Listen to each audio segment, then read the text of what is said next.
Good evening all of you. तर बघा आपण आयदान बघत होतो. गुड इव्हनिंग सगळ्यांना. तर आपण आयदान पाहत होतो आणि बघत होतो आणि आयदान आपण कंटिन्यू करूया. तत्पूर्वी आपण काय करूयात की आपल्या ज्या काही हे आहेत त्याचे काही स्टुडंट्स म्हणत होते की जेव्हा मी जात चोरली होती ह्याच्या कथा मॅडम आम्हाला तुम्ही लिहून द्या. ठीक आहे. बघा हे अशा प्रकारे मला दिसतं की नाही माहीत नाही. हे अशा प्रकारे हे आहे जेव्हा मी जात चोरली होती आणि आयदान. ठीक आहे. तर दिवाळीच्या सुट्ट्यांमध्ये तुम्हाला हे वाचायचं आहे. कळलं का? दिवाळीच्या सुट्ट्यांमध्ये तुम्ही वाचलं पाहिजे. हे अत्यंत महत्त्वाचं आहे. डायरेक्ट प्रश्न जे काही आहे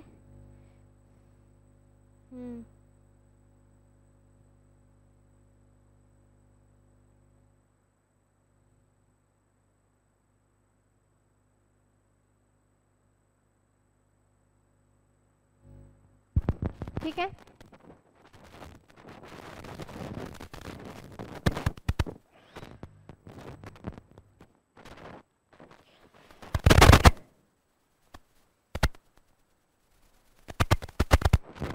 कथांची नावं लिहून घ्या. मग आपण नंतर आयदान जे आहे आपलं ते कंटिन्यू करू.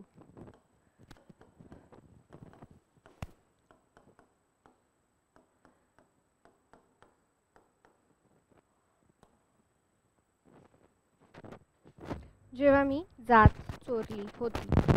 ठीक आहे. आता याच्यात किती कथा आहेत? 10 माहीत पाहिजे आपल्याला. कथेंची नावं पाठ पाहिजे. कारण जशाच तसं आपल्याला एक्झाममध्ये काय आहे प्रश्न विचारतात. एक्झाममध्ये आपल्याला जसेच तसे प्रश्न विचारल्याचं दिसून आलेलं आहे. त्याच्यामुळे काय आहे आपल्याला माहितीच पाहिजे. काय पाहिजे आपल्याला? हे माहिती पाहिजे. खूप महत्त्वाचं आहे. ठीक आहे. कळतंय का? हे माहीत पाहिजे आपल्याला. तर बघा माझ्यासोबत मी मागे एकदा लिहून पण दिले तरी काही स्टुडंट्स म्हणत होते का मॅडम आम्हाला पाहिजे म्हणून. ठीक आहे. तर बघा पहिली कथा आहे काळोख्याची कैदी.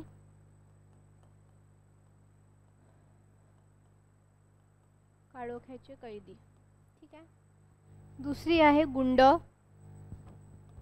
गुंड आपण थोडी पाहिली होती वाट नाही हे पाहिली होती. त्यानंतर आहे बोभाडा.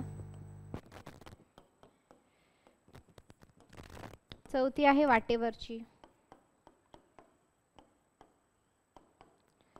पाचवा आहे दसऱ्याचा रेडा.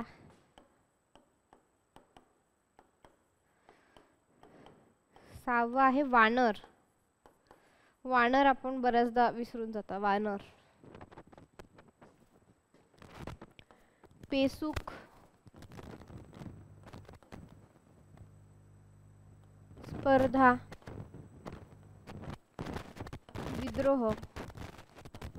आणि लास्ट मध्ये आहे जेव्हा मी जात चोरली होती.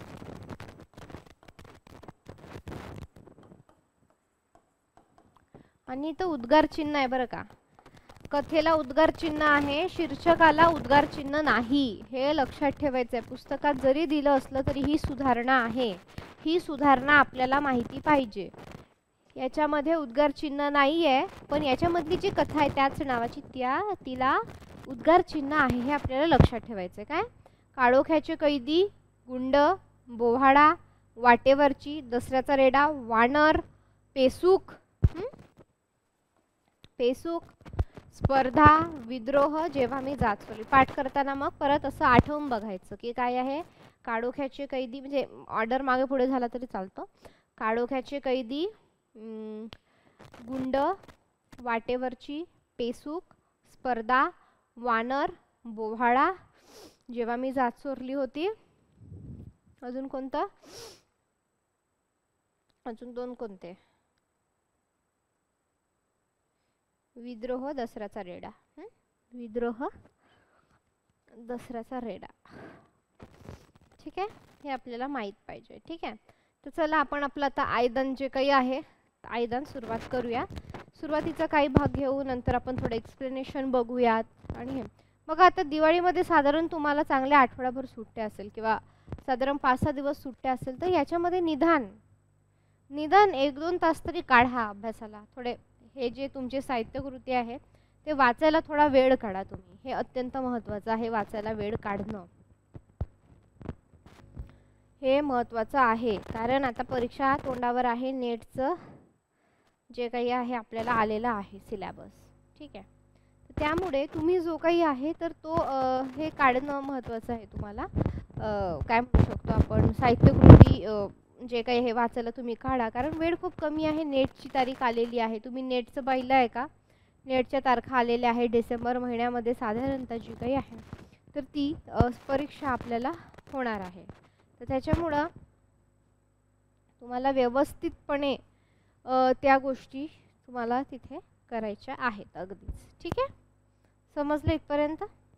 चला मग आयदान उर्मिला पवार लिखित जे काही आयदान आहे ते बघूयात, ठीक आहे.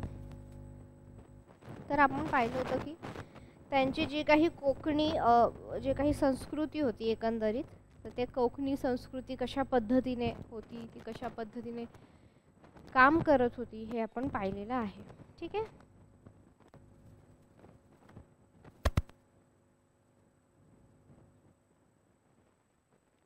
त्यानंतरचं कोणी कोणी वाचलेलं आहे, काही महत्त्वाचे मुद्दे सांगता येईल का? सांगा बरं, काही महत्त्वाचे मुद्दे तुम्हाला वाटत असेल तर.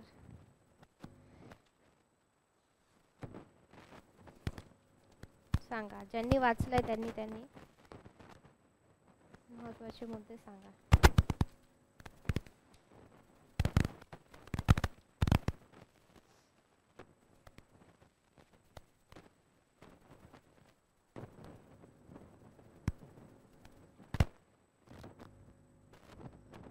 ठीक आहे.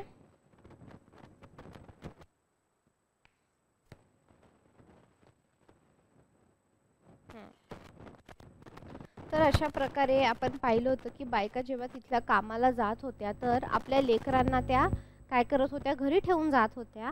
आणि घरी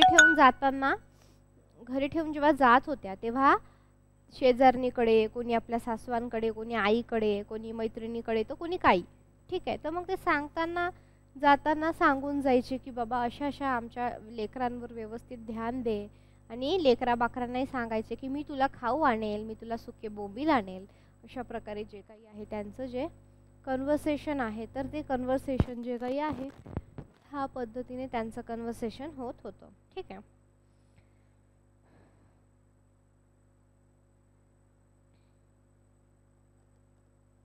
तर बघा आता ती अगदीच ऐकली नाही तर दगड किंवा शिमटी घेऊन मेल्यांनो जा घरास, नाहीतर तंगडी तोडून ठेवील असा धाकही घालायच्या. म्हणजे दोन्ही प्रेमाने समजून सांगायचे, त्या प्रेमाने समजून सांगायच्या. नाहीच ऐकलं समजा तर मग काय करायचे की रागानेही काय समजून सांगायचे की जा, नाही तर तुझं तंगडं तोडील. अशा प्रकारे जे काही आहे ते आपल्या मुलांना समजून धाकही द्यायच्या.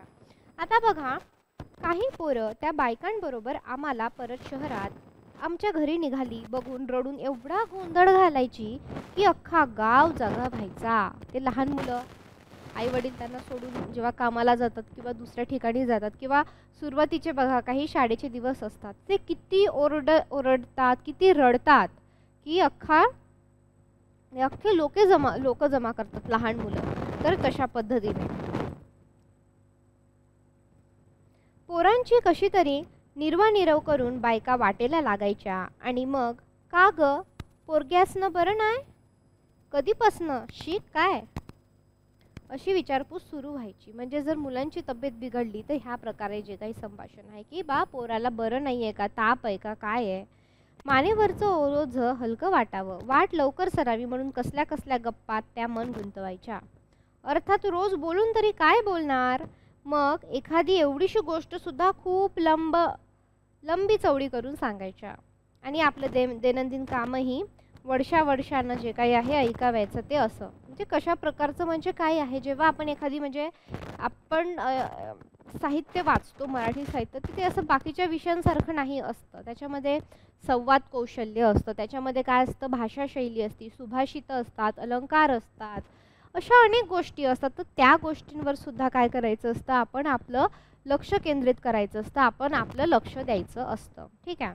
तर बघा आता म्हणजे इथं काय सांगितलं आहे की जे आयदांचं जे आत्मचरित्र आहे त्याच्यामध्ये काय आलेलं आहे की मुलांना ठेवून बायका जायच्या कामावर, बरोबर आहे. तर मग येताना खूप पायी चालावं लागायचं. आता मग रोज बोलून बोलून आपण किती बोलणार आहे ना. तर मग एखादी लहान जरी गोष्ट असली तरी काय ते बढवून चढवून ते सांगायच्या किंवा खूप लांब लांब करून ते सांगायच्या. आता बघा एक त्याच्यामधलं संभाषण जे आहे ते संभाषण आपल्याला दिलेलं आहे, आपण ते बघूयात. काय संभाषण आहे बघा. मी बाय पहिल्या कोंबड्यास उठला. मी बाय पहिल्या कोंबड्यास उठला, हातरून पायानं बाजूस केलं. चुलीजवळ गेला, कोना दाटली, घागर उचलली, नि बाहेर आला. बाहेर बघतलं तर वयचंच चांदणं होतं. त्या उजेडात नदीवर गेला. बाहेर भितूर बसला, नि घागर भरून पाणी आणलं. तवसर दुसरा कोंबडा आरावला. म्हटलं आता इस्तेव हवा, कुणाकडं मागू. ही पोरा रत्नागिरीस जाणार म्हणून घरीन. ह्या पोरांची चुलती उलटली दिसली म्हणून नला घेतला आणि घरणीकडं गेला. घरणीनं गोरेवर एवढासा इंगूल टाकला. तर अशा प्रकारे म्हणजे आलाय की काय म्हटलं की म्हणजे जेव्हा पहिला कोंबडा आरवतो त्या आरवण्यालाच मी उठले. मग बाहेर जाऊन पाहिलं तर काय दिवस उजळला नव्हता पण चांदणच होतं.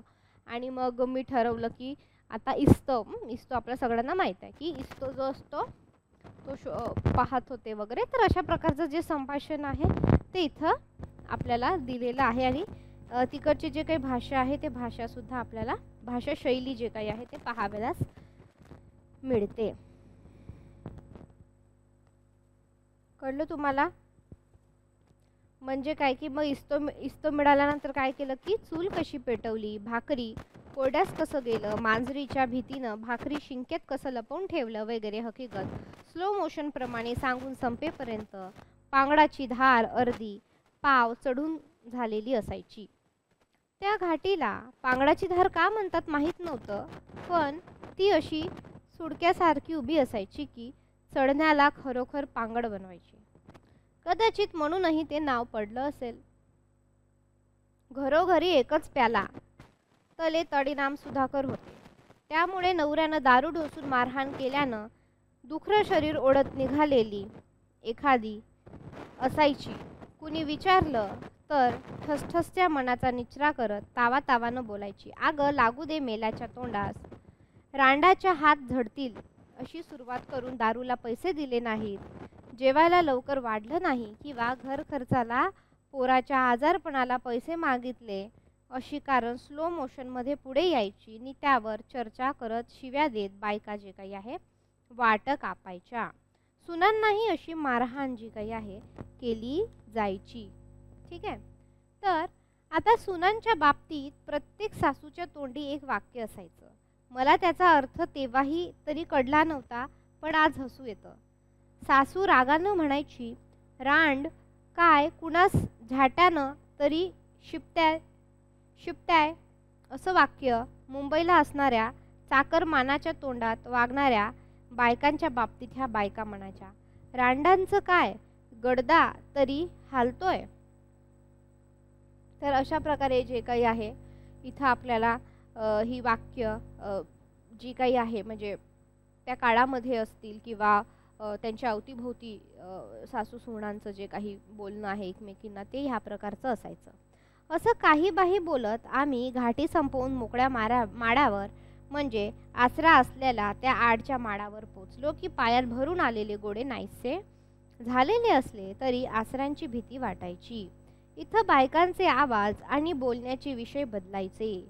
माडावरचा सुसाट वारा ओझेवालीच्या ओझावरच ओझं भिरकवत त्यांच्या मानेच्या शिरा पिडायचा आणि त्यामुळे वाट चुकल्यासारखं बायका तिकडून इकडे असं भेलकांडत ओझं सांभाळायच्या आणि बोलणं खुंटायचं. शिवाय आडातल्या आसरांना मोठ्यानं बोललेलं खपायचं नाही म्हणे. म्हणून मग डोक्यावरचं ओझं सांभाळत आसरांच्या दिशेने कसेबसे हात जोडून आमच्या पोरांना सुखपती देसाजे बाईनू असं पुटपुटत बायका मुकेपणानं चालत राहायच्या. माड संपवून डोंगराचा उतारा लागला की दरडीच्या वळणानं आधारानं एखादी चहाडी चुगली केली जायची. मागच्या अमावस्येला अंगभर गोंधळी बांधून कुठल्या वाडीवर जाऊन कुणाच्या घरातले आंबे चोरले किंवा लाकडासाठी कुणाचं झाड तोडलं, कुणाचं भात कापलं, कुणाची गुरे घातली, इथपासून तर कोण कोणाच्या अंथरुणात गेला इथपर्यंत सगळं तोंडातल्या तोंडात फुसफुसट्या आवाजात जे काही आहे तुझ्यापेक्षा माझी बातमी सरस चढाओढीला तिखट मीठ लावून सांगितलं जायचं. म्हणजे आपण आता बऱ्याचदा काही लोक आता आज गावात राहत असतील किंवा तुमच्यापैकी आणि काही लोक गावात जात असतील तर तुम्हाला एक प्रकारचं माहीत आहे की सगळ्या गोष्टी असतात, पण तिथे काय असतं की हां मग याचं असं झालं, त्याचं तसं झालं, त्याची पोरगी पळून गेली, त्यांनी पोरगी पळवून आणली, त्यांचं भांडणच चालतं, मग हा त्याच्या घरी गेला, तीच्या घरी, म्हणजे सारखं जे काही आहे एक एक एक एक असं. म्हणजे सगळ्यात चांगली बातमी कोणाची बाबा, किंवा सगळ्यात चांगली चुगल्या जे म्हणतो आपण, चुगल्या आओ बहनो मिलके चुगल्या करेंगे. तर अशा प्रकारची जी काही आहे इथे ती परिस्थिती जी काही आहे इथे रंगवलेली आहे ह्या आत्मचरित्रामध्ये. की म्हणजे काय की ही बाई एक गोष्ट सांगेल, ती बाई ती गोष्ट सांगेल, ती बाई ती गोष्ट सांगेल. म्हणजे काय की कोणाच्या गोष्टीपेक्षा माझी गोष्ट सरस किंवा माझी बातमी सरस याची जी काही आहे चढाओढ जी काही आहे इथे लागलेली आपल्याला दिसून येते. ठीक आहे, कळतंय? तर बघा, आम्ही पोर त्याचं बोलणं कान देऊन ऐकतोय असं वाटलं की ओरडण्याच्या मेल्यानं आमच्या पायात कशा अडमवताय, व्हा मोर तुमची आयस तिकडं वाट बघताय, पाय उचला. पण त्या चुगल्यांना खर्जेचा थोड्या वेळानं नायटा होणार हे मात्र आम्हाला तेव्हा कळायचं. डोंगराचा उतार संपला की खाली मिरजोडचा नदीचा खडखडा आवाज कानावर पडायचा आणि आम्ही पोरं दुडक्या चालीन पाण्याच्या ओढीनी थडथडत धार उतरायचो. मधूनच बायकांना घरच्यांची आठवण व्हायची. कसं असलं पोर, वशेत खलानं असलं का नाही. अशा प्रकारे जी काही संभाषण आहे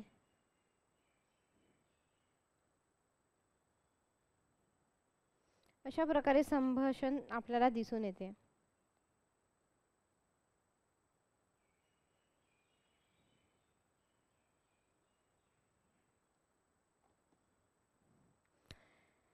तर अशा प्रकारे जे काही संभाषण आहे ते आपल्याला इथे पाहायला मिळतं. कळतंय? मधूनच बायकांना घरच्यांची आठवण व्हायची.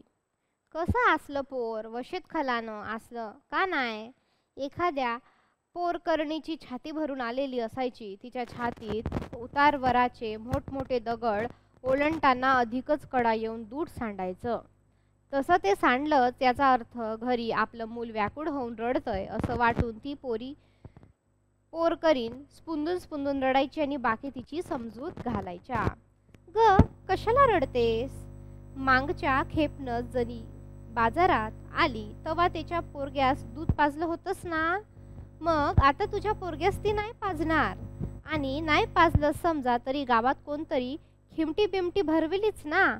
गव्वा रडू नको चल. म्हणजे काय बघा, ते आपल्याला काय दिसून येतं की जेव्हा तिथल्या बायका कामाला जायचं तर आपलं जे काही आहे पोर सोडून जायच्या, आणि मग समजा छातीमधून जर दूध सांडायला लागलं तर त्यांना काय वाटायचं की पोर तिकडं रडतंय, आणि त्यासुद्धा इकडं रडायला लागायच्या. तर मग आजूबाजूच्या काही ज्या बाया आहेत तर त्या बाया त्यांना समजावून सांगायच्या की रडू नकोस, तू जसं दुसऱ्यांच्या मुलांना दूध पाजलं होतं तसंच म्हणजे ती जी कोणी असेल ती पाजेल, आणि कोणी नसेल तर गावात कोण ना कोणी असेलच जी जिचं नुकतंच बाळंतण झालेलं असेल तर ती पाजेल. त्याच्यामुळे काय तू रडू नकोस. अशा प्रकारे इथं जे काही आहे संभाषण अशा प्रकारे आहे. एखादी पहिलट करीन असेल तर तिला सल्ला देत, तर दूध गलतंय ना तर जमिनीवर सांडू नको. मुंगल्यांनाही खलानी तर दूध आटलं म्हणून पानात घे. हां हे घे पान, त्यावर दूध झाडाच्या मुदात सोड, म्हणजे दूध वाढल. म्हणजे दूध जेव्हा सांडतंय तेव्हा ते असंच खाली सांडून देऊ नको, तर ते पाण्यामध्ये जमा कर, अशा प्रकारे जे काही आहे संभाषण इथे दिलेलं आहे. आमचा मेला खमटाच खोटा म्हणत समोर कमरे इतक्या पाण्यानं तुडुंब भरलेल्या नदीच्या काठावर त्या एकमेकींच्या आधारानं डोक्यावरचं ओझं उतरायच्या. आम्ही धावत पुढे जाऊन आमचे पोडलेले पाय थंडे करायचो नि मग बाजूचं झराचं थंडगार पाणी प्यायचो. झऱ्याचं पाणी नदीपेक्षा थंड स्वच्छ असतं असं त्या सांगायच्या. युगानुयुग तृष्णात असल्याच्या ओंजळीनं घटाघटा पाणी प्यायच्या. सुकलेलं तोंडावर सपासप पाणी मारायच्या. उन्हानं कापरलेल्या त्या गालांची कातडी चमकायची. नाकाचा शेंडा उठून दिसायचा आणि कुंकवाचा अवघड नाकाच्या शेंडावर ठिपकवायचा. म्हणजे काय आहे की झऱ्याचं जे पाणी आहे तर ते झऱ्याचं पाणी पिताना त्यांचं असं म्हणणं होतं की खूप ताजं आणि चांगलं पाणी झऱ्याचं असतं. आता बघा, आपण जर वैज्ञानिक दृष्टिकोनातून जर झऱ्याच्या पाण्याचं महत्त्व पाहिलं तर हे खरंही आहे. जे झऱ्यातून पाणी येतं ते खूप वरून येतं आणि त्याच्यामध्ये जे काही आहे बरेचसे मिनरल्स आपण जे म्हणतो ते त्या मिनरल्स जे आहे ते पाण्यामधून वाहत येतात. त्याच्यामुळे तुम्ही बऱ्याच ठिकाणी बघत असाल की जे झऱ्याचं वरून खूप वाहत आलेलं पाणी असतं ना, ते औषधीसाठी किंवा औषधी गुणांनी हे असतात, औषधी गुण असतात त्याच्यामध्ये. कळलं तुम्हाला? त्यामध्ये काय असतात? औषधी गुण असतात. त्याच्यामुळे ते खूप चांगलं असतं ते पाणी. कळतंय तुम्हाला?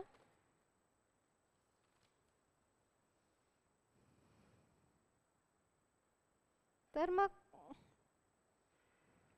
देत घेत पाण्याचा डेट दाताखाली कचा कचा चावून फेकत आणि दाढेखाली पान सरकवायच्या.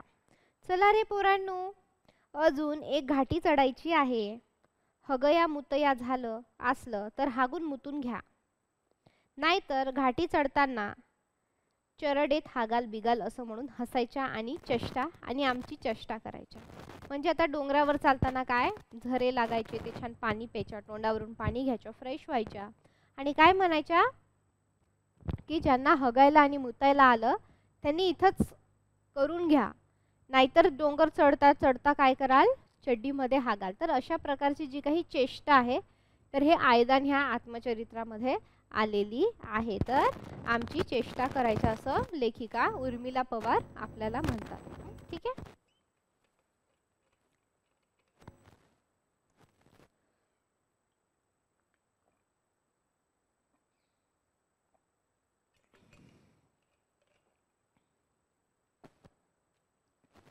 मिरजोडची घाटी उरफोडी वाटायची, पायात गोडे आणायची. ती चढताना पायाखालच्या पाचोड्याबरोबरच धपापते. श्वास कानावर आपटायचे. मग इथंच मगाची चहाली चुगडी जोमलेली बाई सांगनारणीला खिंडीत गाठून मागच्यांना पुढे जाऊ देत तापट स्वरात विचारायची, काय जे मगाशी तू सांगत होतीस, काय सांगितलं? चुगलीवाली तसाच तापट आवाज करून सावध होत विचारायची. आपली सुटका नाही हे तिनं बरोबर ओळखलं असायचं. मगाशी तू नाही का म्हणाली हातरुणावर गेला बिला, कोण कुणाच्या? नाय बा, मी कशा म्हणू, तीही येसू का कोणतरी कुणाकुणाशी बोलत होती. बोलणारी चक्क ते प्रकरण तिथे नसलेल्या बाईवर ढकलून सुटका करून घ्यायची. पण हे प्रकरण घरी गेल्यावर चांगलंच पेटणार आहे याची धग आम्हाला त्या विचारणीच्या चेहऱ्यावर जाणवायची. सासू सुनांच्या अशा कित्येक भांडणाचा वास आम्हाला कधी यायचा. त्या बायकांच्या अंगाला, लुगड्यांना काजू, आंबा, बिबा, गवत, लाकूड, राख, शेण, माती यांचा एक संमिश्र गंध यायचा. कारण काम तितकं होतं, काम तशा प्रकारचं होतं, त्यामुळे जे काही आहे ते. आता त्याबरोबर त्यांनी सांगितलेल्या अनेक आठवणी, घडलेल्या गोष्टी, प्रसंगानं त्या त्या ठिकाणच्या जड अजड वस्तूंनाही वास जडायचा. कधी आंब्याचा मोहर फुरलेला कुडा पाहिला तर कधी पावसाची माती चिखल शेवाळं. इतकंच काय, झाडांच्या डिंक चिक्क कशा कशाचाही गंध त्या घटनांना उजाळा द्यायचा. नदी आणि झऱ्या वाऱ्याचे आवाजही त्यावेळा वेळाप्रसंगी साक्ष व्हायचे. मिरजोडच्या घाटीच्या डोक्यावर पाय दाबून वर आलं की सपाट माडावर टेकलेल्या आभाळाशी उभं असलेलं जांभळींचं उच्च मोठं झाड आता प्रवासाला हत्ती गेल्यानी शेपूट राहिलं सांगायचं. आम्ही पायात जो माणून चालत राहायचो. तेवढ्यात बायका ओरडायचो, पोरांनो बघा र बघा, मोडक्याचा बंगला आला. चला चला, आली रत्नागिरी. मोडक्याचा बंगला म्हणजे लेपर हॉस्पिटल, शहराबाहेर फेकलेलं. माझं गाव, शीड, मिरजोडे, केडळे अशा अनेक गावांना घेऊन येणारा मोठा रस्ता जांभळांच्या झाडाशी मिळायचा. त्यावरून एसटी, बस, मोटारी, सायकली, बैलगाड्या, धुराळा उडवत जायचा आणि ओझेवाल्यांची तेत्रा तिरपीट व्हायची. गावची तालेवार मंडळी हा प्रवास लांबच्या रस्त्यानं बरं बैलगाडीतून करायची. आम्ही आणखी एक अंतर तुडवत पाय ओढत राहायचो. आमचं घर वाटेवर होतं, त्यामुळे घर दिसलं की आम्ही धावत घरात शिरायचो. म्हणजे रत्नागिरीला गेल्यानंतर आम्ही आहे हारे करंडे विणत अंगात बसलेली असायची. आम्हाला घेऊन आलेल्या बायका लांबूनच ओरडून आईला वर्दी द्यायच्या. मास्तरनी, वडील मास्तर होते म्हणून. जसं आपल्याकडे पत्नीचा नवरा डॉक्टर असला की त्या बाईला पण काय म्हणतात किंवा त्याच्या बायकोला पण काय म्हणतात, डॉक्टरीन. मास्तर नवला असला की मास्तरीन किंवा मॅडम, अशा प्रकारे. पोरांना आम्ही नीट संभलून आणलेलं हाय जे, ती बघ कुठे ठेचाचली बिचचली नाही हात, बघून घे नाही तर मागणं शिव्या देशील म्हणत बाजाराकडे धावायच्या. डोक्यावरचं ओझं बाजारातल्या गल्लीबोळातून दारेदार फिरून एकदाच विकून झालं की पुन्हा बाजार फिरून कुठे गूळ, तेल, चहापूड स्वस्त आहे का ते बघून एवढ्या एवढ्याशा पुड्या टोपल्यात टाकून उरलेल्या पैशातून मासे बाजारात हलक्या प्रतीची मासडी, खारं, पोरांना चणे, चुरमुरे असं काही बाई घेऊन परतीच्या मार्गाला लागत आणि आम्ही परत गावाकडे निघालेल्या अशा बायकांच्या सोबतीने गावी गेलेलो असायचो. बघा, याच्यामध्ये जे काही प्रसंग असे असतात की आपण आपल्या लहानपण असेल, बालपण असेल, त्याला सुद्धा रिलेट करू शकतो किंवा आत्ताच्याही प्रसंगाला ते आपण काय करू शकतो, रिलेट करू शकतो. कशा प्रकारे बघा, आता बरेच जण लहानपणी किंवा आताही जे गावामध्ये राहिले त्यांना हा क्षण म्हणजे हे तर तुम्हाला तंतोतंत जुळेल हे उदाहरण. तर जे लहान लहान गावामध्ये बाजार भरायचे, आठवडी बाजार, तेव्हा आपण सगळे आपल्या आईवडिलांसोबत जायचो, त्यातल्या त्यात आईसोबत जायचो आणि आपल्याला म्हणजे बऱ्याच लोकांच्या आया काय करायच्या की समजा असा रस्ताभर समजा बाजार असेल तर काय त्या बाजाराने, बाजार म्हणतात कोणी, मंडई म्हणतात किंवा काय, अख्खा म्हणजे सगळा बाजार पाहून याचा रेट विचारायचं, किती आहे किती आहे किती आहे किती आहे किती आहे किती आहे, असं करत करत समोर जायचं. आणि मग कळालं की बाबा इथं 5 रुपयांनी कमी, इथं 2 रुपयांनी कमी आहे, इथे 10 रुपयांनी कमी आहे. मग काय करायचं की तिथून जाऊनच ते घ्यायचं. तर अशा प्रकारे जे काही आहे की पैसा म्हणजे थोडा थोडा का होईना पैसा कसा वाचवायचा किंवा काय म्हणतात त्याला, बार्गेन करायचं की बाबा हां आता 10 रुपये तर 7 रुपयाला लाव, 5 रुपयाला लाव, 20 रुपये तर 15 रुपयाला लावून दे, एका कस्टमरला लावलं तर काय होतं. अशा प्रकारे जे काही आहे ते आपल्याला दिसून येतं. कळतंय का तुम्हाला? ओके. तर मग हे अशा प्रकारे जे काही आहे, काही प्रसंग असे असतात कादंबरी, पुस्तक, ह्या सगळ्या गोष्टींमध्ये की आपण जे काही आहे स्वतःशीही रिलेट करू शकतो. ह्या गोष्टी आपण काय करू शकतो, स्वतःच्या आयुष्याची किंवा स्वतःच्या बालपणाशी जे काही आहे ते रिलेट करू शकतो. कळतंय तुम्हाला? असं की मग आता जे काही पैसे उरले तर मग मासोळी, बघा इथे मासोळीचे खूप उल्लेख आलेले आहे, मासा, बोंबील वगैरे. तर एकंदरीत बघा कोकणाला लाभलेला जो काही समुद्रकिनारा आहे, रत्नागिरीचा उल्लेख आहे, कोकणाचा उल्लेख आहे, मासे, बोंबील यांचा उल्लेख आहे. तर एकंदरीत जी काही खाद्य संस्कृती आहे की समुद्र सपाटीवर राहणाऱ्या किंवा जे काही गावं जिल्हे समुद्र सपाटीपाशी आहे तर त्यांच्या आहारामध्ये काय आहे, माशांचा समावेश असतो. कळालं तुम्हाला?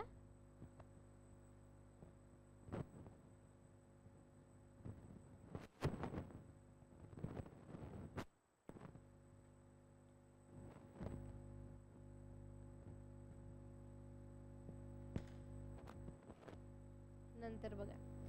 आता नंतरचं संभाषण बघायचं आपल्याला.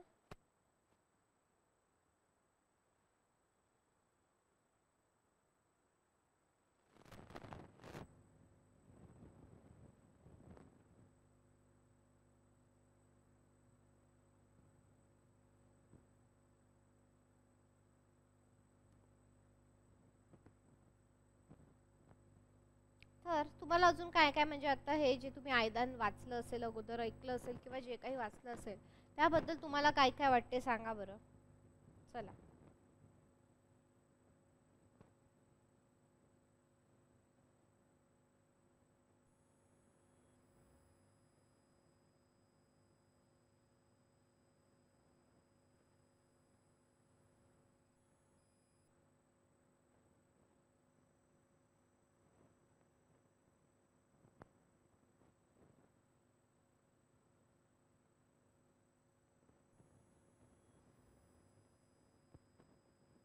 ठीक आहे, बघा नंतर. ठीक आहे, तुम्ही सांगा ते. आता बघा. सुपारी तोंडात टाकता टाकता एखादीला कुणीतरी विचारायची. सुपारी तोंडात टाकता टाकता एखादीला कुणीतरी विचारायची, काय ग इटोबाच्या देवलाशी ते लाल साडीवाले तुझी भारी घेतलंय ना, मेली ग रांड घेणार. पानाची लाडभरक थुंकी पचकन उडवीत ती सांगायची. त्याला म्हटलं, लाकडा धुमसणारी नव, चांगली शिवारी व्हत डब्बा पेटतील. तर रांड निसती भारे वरण तंगडी व वालून गेली. मग तिला विचारणारी आपला अनुभव सांगायची. मला तर तांबट आली एक म्हणते, कशी लाकडं भरभरीत दिसतात, जास्ती दिवस टिकणार नाहीत. म्हटलं, हे लाकूड बघ, आंब्याचं भितलं हायत, व्हलट नव तसं म्हणते, 5 आण घे, 5 आण घे.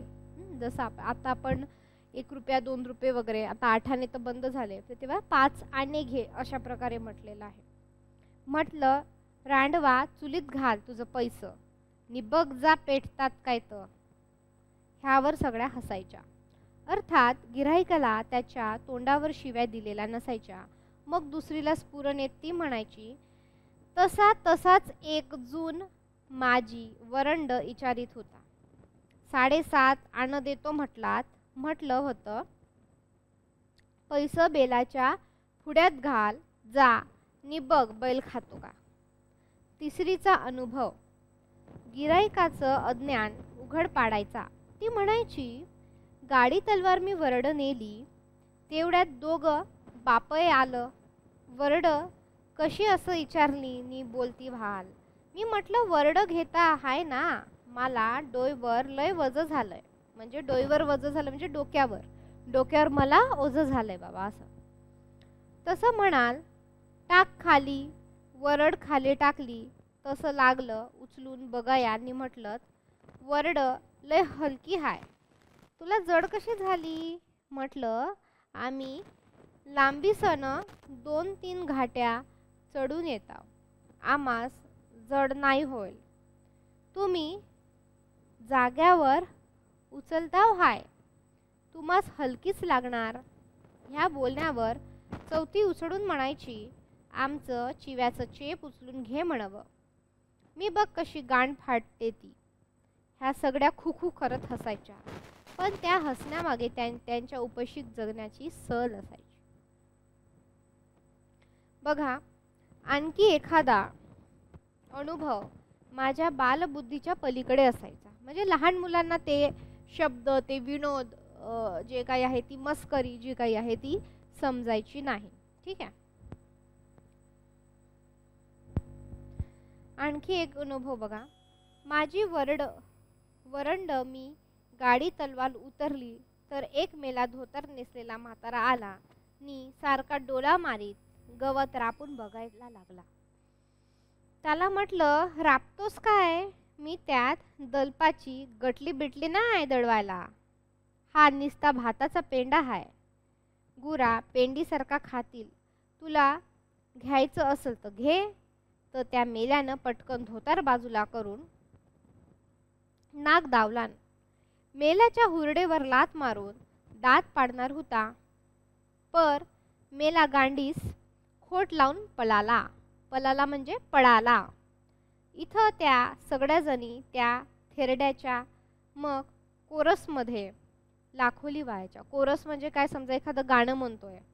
आता समजा ए मेरे वतन के लोग आहे, तर मागे जे लोक असतात 3-4 लोक म्हणजे लोक, तर ते असं आ आ सूर देणारे, सूर लावणं म्हणजे त्याला काय म्हणतात, कोरस लावणं. तर गंभीर व्हायच्या आणि पुन्हा पूर्वरत होऊन चालू लागायच्या. मध्येच एखादी तोंडातल्या घासात भाजलेली माशाची कुबट चव घेऊन बडबडायची. जल दोड्या कुबाटलेलं ना ग, रान मुसलमानीनं दोंड्यात आजी सांगितलं म्हणून घेतली. करपाटलं लांचं काढीच ते.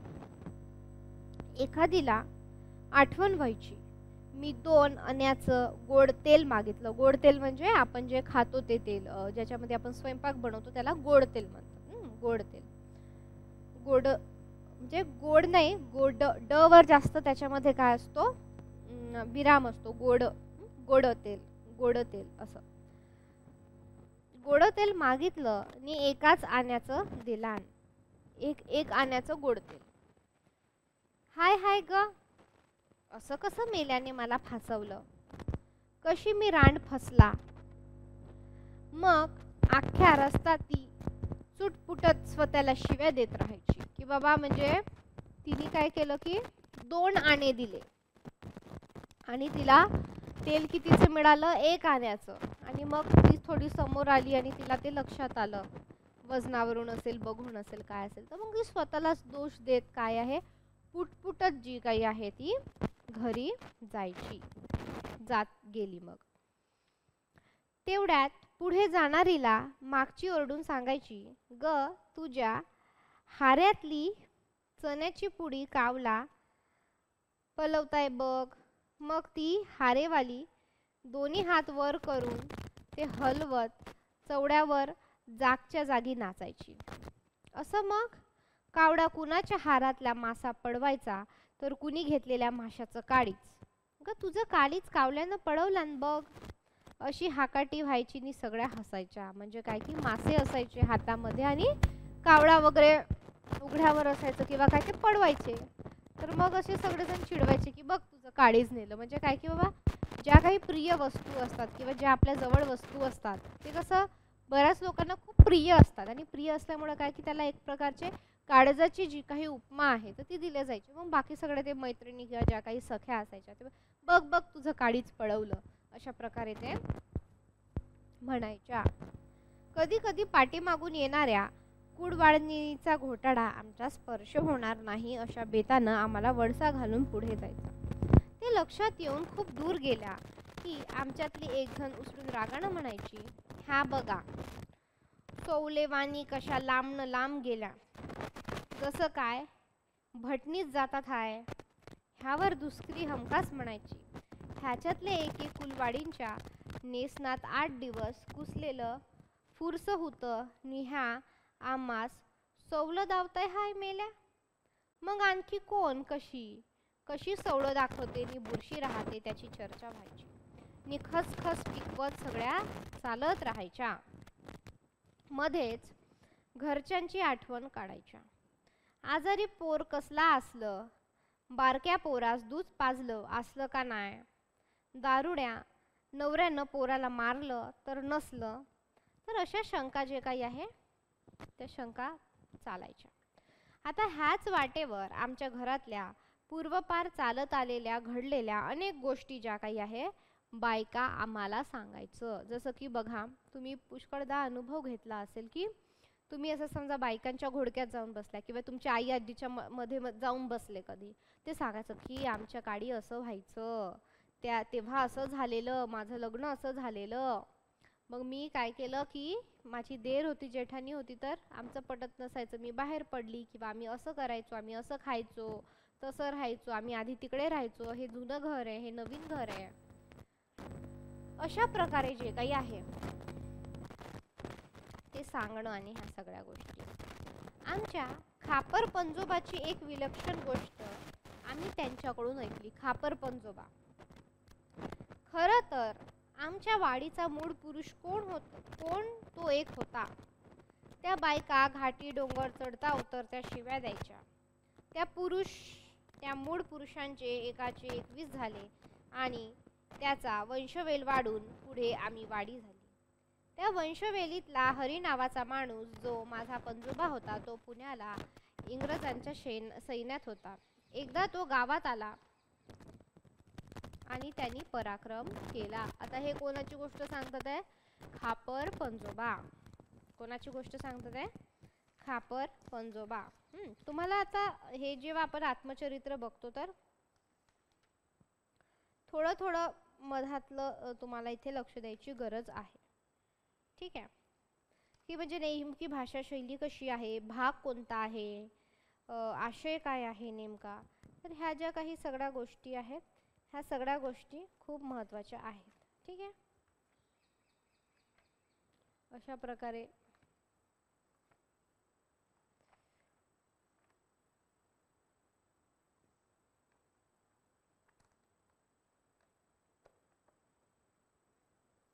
तर बघा त्यांचे जे काही खापर पंजोबा आहे तर त्या खापर पंजोबांचं कशा प्रकारे त्यांनी सांगितलेली आहे त्यांची गोष्ट आपण ते बघणार आहोत आता. ठीक आहे, तर बघा काय म्हणतात आहे आपण ते बघूया काय म्हणतात आहे. तर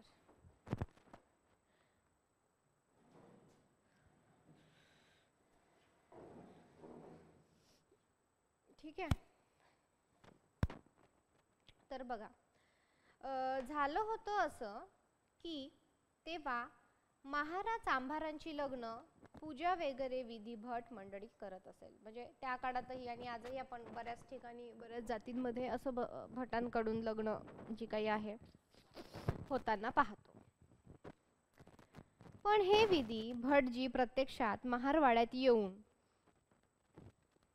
न करता वाडी बाहेरच्या एका झाडावर चढून दुरूनच काहीतरी सुतूफुतू करायचा. कुणाचं लग्न असेल तर मांडवात आंतरपाठ आड नवरा नवरी उभी असायची. मग भट मोठ्याने ओरडून सावधान म्हणायचा आणि इकडे मांडवात ढोल तासे वाजून लग्न व्हायचं. भट खाली उतरून दक्षिणा म्हणून ठेवलेल्या नाण्यांवर पंचपात्रातील पाणी पडू शिंपडून नाणी कणवटीला लावायचा आणि शिधा म्हणून आणलेलं धान्य तांदूळ नारूळ वगैरे आपल्या नोकराकरवी आपल्या घरी न्यायचं. बघा तर बघा जे आपण छुवाछूत अस्पृश्यता म्हणतो इथं कशी पाडलेली जायची. बघा आता इथे थोडं लक्ष द्यायचं आहे. सुरुवातीला हे सगळं होतं की एकंदरीत पद्धती कशी काय कसं कामाचं स्वरूप बायकांचं बोलणं वगैरे ह्या सगळ्या गोष्टी. आता नंतर बघा की आपल्याला माहित आहे की जनरली आजही आपण पाहतो की लग्न जे काही आहे किंवा कुठली पूजा असेल काय असेल तर ती काय आहे ब्राह्मणांकडून लावली जाते. ठीक आहे, आता म्हणजे बऱ्याच ठिकाणी नॉट सगळ्या ठिकाणी आता तर बुद्धिस्ट लोक किंवा नवबुद्ध नवयान किंवा महार लोक इतर लोक जे काही आहे पंडितांच्या हातून वगैरे काही पूजा पाठ वगैरे आता काही करत नाही. ठीक आहे, कळते तुम्हाला. तर ह्या पद्धतीनं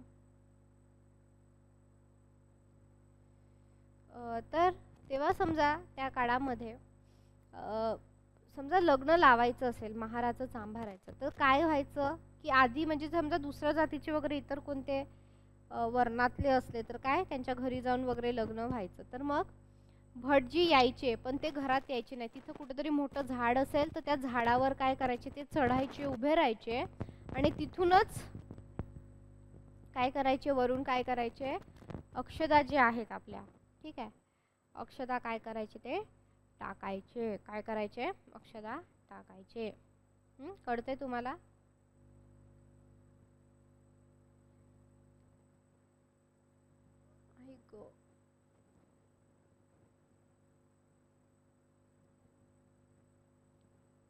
सॉरी टाकायचे आणि जे काही दक्षिणा दिली त्याच्यावर सुद्धा काय करायचं ते पाणी टाकायचे. त्या पाण्याला काय म्हटलं आहे पंचपात्रातील पाणी टाकायचं. का पाणी टाकायचं का ते पवित्र झालं पाहिजे बाबा ते नाणं सुद्धा पवित्र. आणि समजा कोणी धान्य वगैरे ह्या सगळ्या गोष्टी दिल्या तर ते काय त्यांच्या नौकर चाकर जे घरीमध्ये नौकर चाकर असतील त्यांना घेऊन जायचे. म्हणजे ही अशा प्रकारची जी काही अस्पृश्यता आहे ती पाडली जायची. ठीक आहे. आता भटांकडून पंचांग बघून नाव राशीतील नाव आणणं, कुणी आजारी बिजारी असेल तर विभूती घेणं वगैरे गोष्टी भटांच्या अंगणाबाहेर टाटकडून ते अगदी दुरून मिळत असत. आमच्या पंजोबाला हे लांबून होणारे धार्मिक व्यवहार अपमानकारक वाटत. आता पंजोबांची गोष्ट चाललेली आहे की म्हणजे त्या काळा म्हणजे तो जो काळ होता उर्मिला पवारांचा तर त्याच्यामध्ये असं होत होतं. तर हे जे त्यांचे खापर पंजोबा आहे कोणाचे, उर्मिला पवारांचे, तर ते काय त्यांना हे धार्मिक व्यवहार अपमानकारक वाटत. त्यांच्यावर पुण्याला 1873 साली स्थापन झालेल्या सत्यशोधक चळवळीचा प्रभाव असावा. मला सांगा सत्यशोधक समाजाची स्थापना कोणी केली? चॅट बॉक्स मध्ये सांगायचंय. चला सांगा, सगळ्यांनी सांगा. प्रगती, रेणुका, विशाल, चला सांगा. सत्यशोधक समाजाची स्थापना कोणी केली? सत्यशोधक विवाह पद्धती पण तुम्ही ऐकली असेल, सांगा बरं.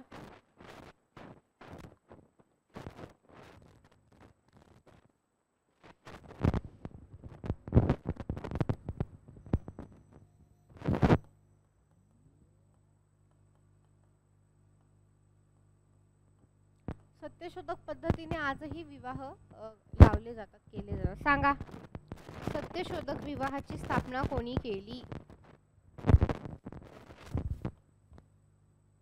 सांगा पटकन. असं डिरेक्टली प्रश्न येऊ शकतो. Very good. कोणी केली? महात्मा फुले. आजही होतात. महात्मा फुले यांनी सत्यशोधक विवाहाची स्थापना केली. तर बघा आता आयदांमध्ये काय दिलेलं आहे की त्याच्यामुळे सत्यशोधक जो काही समाज आहे तर त्याचा जो प्रभाव आहे तो त्यांच्या आजोबांवर होता. एकदा तो गावात आला असता त्यानं गाववाल्यांची सभा घेऊन ठरवलं की आमचे धार्मिक विधी आम्ही करू. म्हणजे आम्हाला ब्राह्मणांचे, भटांचे, पंडितांचे धार्मिक विधी नको आहेत. आमचे जे काही धार्मिक विधी असतील, लग्न असो, श्राद्ध असो, काय दशक्रिया, जे काही असेल, समजा उदाहरणार्थ जे काही असेल ते काय आमचे आम्ही करू, आम्हाला तुमची गरज नाही. भटाला काय झालं मग? तो अपमान वाटला. त्यानं हरीला सांगितलं लग्न लावण्यासाठी संस्कृत यावं लागतं. हरी म्हणजे कोण? तिथे एक व्यक्ती असेल किंवा मग हरी म्हणजे आजोबा. तर तो काय म्हटलं की ठीक आहे तुम्ही तुमचे धार्मिकरित्या कराल, विधी कराल, पण काय त्याला संस्कृत यावं लागतं ना, संस्कृत यावं लागतं त्याला. तुम्हाला येतं का? मग हरी काय म्हणाला, हो मला संस्कृत येतं. आणि त्याने कसले तरी 3-4 श्लोक म्हणून दाखवले. आणि मग भट म्हणाला भूत भविष्य बघायचं तर प्राणायामही करावा लागतो. हरी म्हणाला मी प्राणायाम करतो. भटाला हे खरं वाटे नाही. त्याने हरीला आव्हान दिलं की 8 दिवस आपण दोघांनी आपापल्या स्मशानात वरून बुजवलेल्या खड्ड्यात बसायचं. हा प्रयोग तू जिंकलास तर तुम्ही तुमची धार्मिक कार्य करायला आमची हरकत नाही वगैरे. म्हणजे प्राणायाम. आणि मग ते असं असतं की बाबा तुम्ही असं खड्ड्यात बसायचं 8 दिवस, मग तुमच्यावर माती टाकली जाईल वगैरे, आणि जर हे झालं तर मग तू जिंकलास वगैरे अशा प्रकारे. आता लोकांनी हा प्रयोग जो काही आहे मनावर घेतला. गावातल्या सर्व जातीतल्या शहाण्या जनतांनी सभा झाली आणि सभेत ठरल्याप्रमाणे स्मशानातल्या जमिनीत 2 खड्डे खणण्यात आले. बघा हे इंटरेस्टिंग आहे.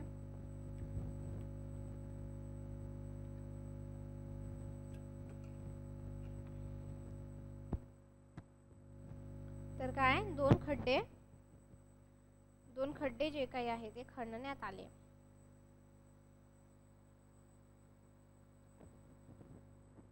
मग काय झालं?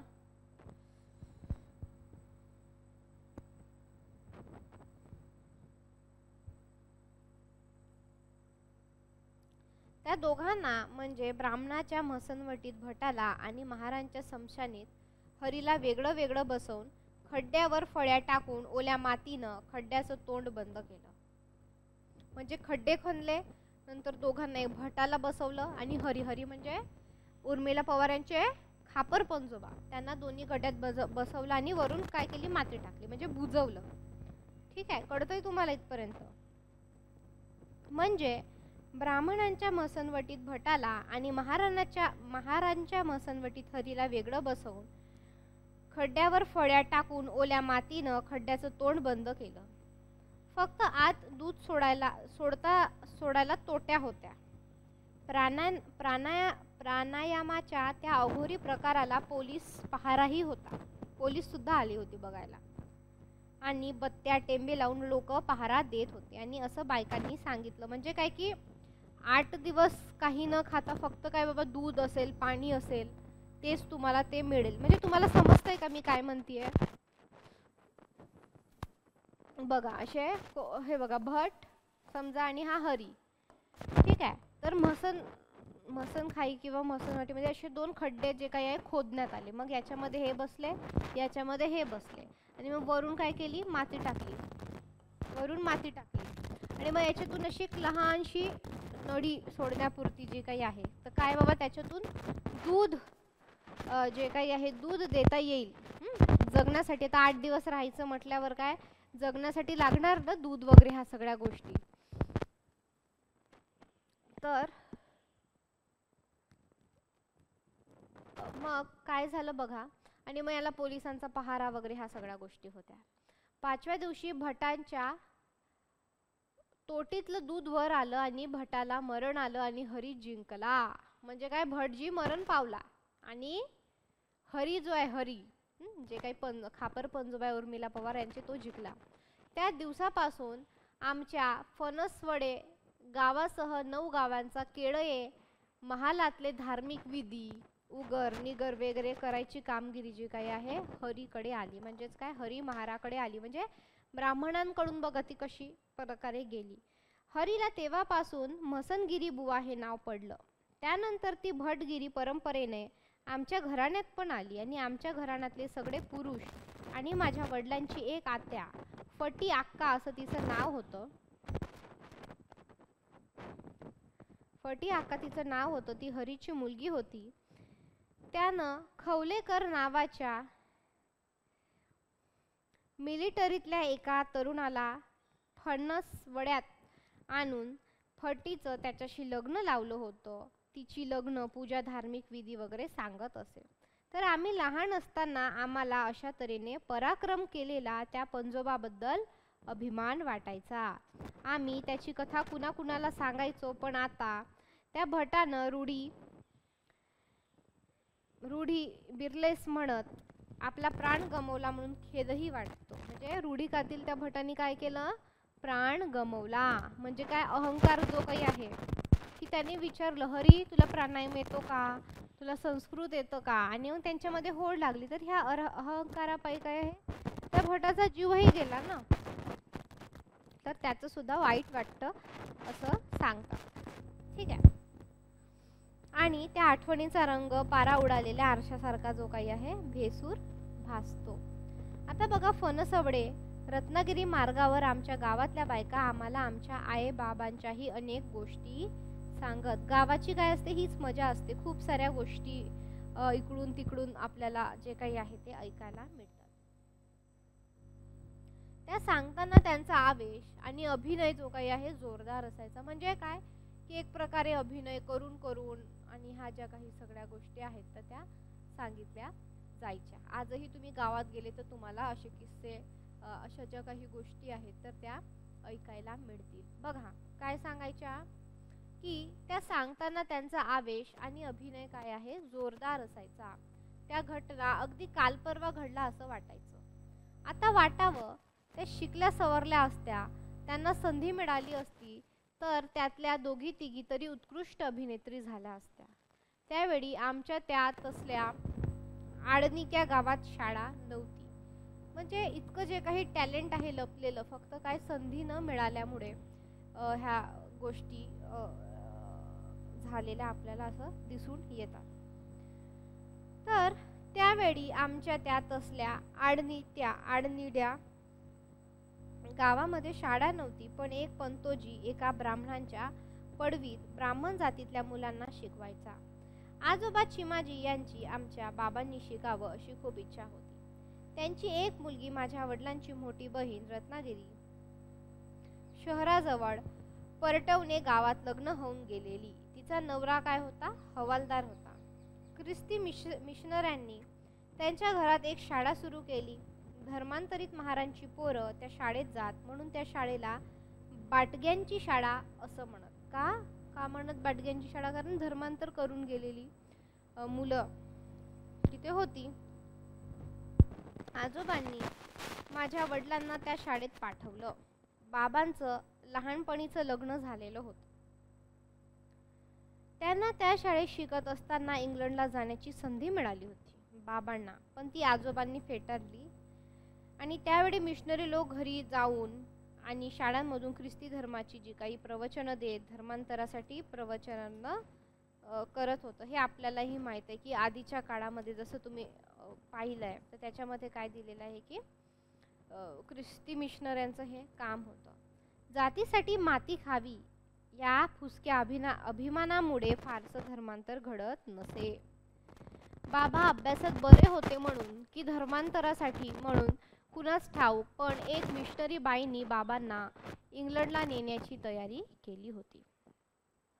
आजोबांच्या परवानगीसाठी त्यांना निरोप पाठवून बोलण्यातही आलं होतं, पण इंग्लंड म्हणजे काय हे त्यांच्या बुद्धीपलीकडचं होतं. आता आपला पोर सातासमुद्रापलीकडे गेला तर परत जिवंत दृष्टीस पडणार नाही ह्या भीतीनं त्यांनी त्यांचं लग्न झालेलं आहे हे कारण पुढे केलं आणि बाबांच्या व पुढे त्यांच्या पोटी जन्म असलेल्या आमच्या जीवनातल्या संभाव्य बदलांवर अजंता काट मारली. आणि तसं करायला नको होतं अशी खंत आमच्या बालमनाला खूप वाटली की बाबा इंग्लंडला जाण्याची संधी जी काही आहे ती चालून आलेली आहे आणि बाबांनी काय केली आहे ती धुडकावून लावलेली आहे. त्याच्यामुळं लेखिका म्हणतात की आमच्या बालमनाला ते नको वाटत होतं किंवा काय की त्यांनी तसं नव्हतं करायला पाहिजे होतं. अस्पृश्यतेची विकृती अनुभवल्यानंतर आताही वाटते, अर्थात आई इथली होती हा भाग वेगळा. आता बाबाचं इंग्लंडला जाण्याचा बेत रद्द करण्यासाठी आजोबांनी जिच्या अस्तित्वाचं कारण पुढे रटलं ती बाबांची बायको पुढे सध्या तापसरीनी आजारी पडली. नंतर असं झालं की उर्मिला पवारांची जी आई आहे ती आजारी पडल्या. त्यांना काय झालं? ताप जो काही आहे तो आलेला आहे. ठीक आहे. तिच्या तोंडाची चव, अन्नावरची वासरा उडून तिने अंथरून धरलं आणि ती उठलीच नाही. पाठोपाठ माझे चुलते हृदयविकाराने गेले.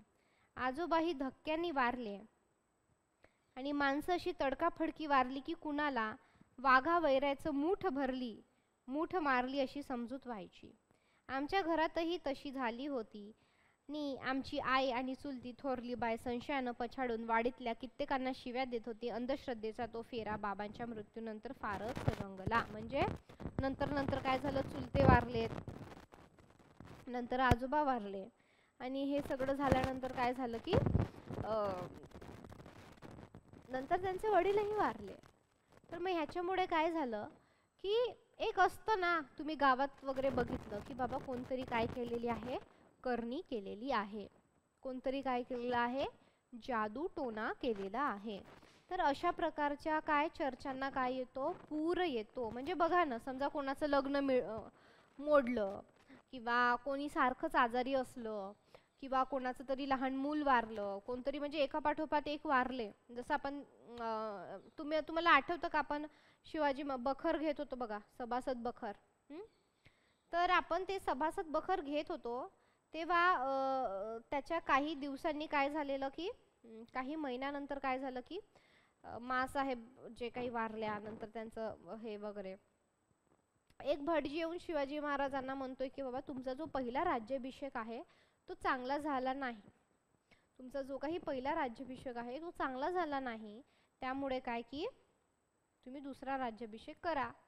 तर असं जे काही आहे अंधश्रद्धा, तर ते आपल्याला दिसून येते की असं काही झालं की लगेच अंधश्रद्धा हे करणारे लोक जे काही आहेत ते असे आजूबाजूला येतात आणि शंकांचं जे काही आहे लोकांच्या जीवनात काय आहे शंकांचं घर करतात.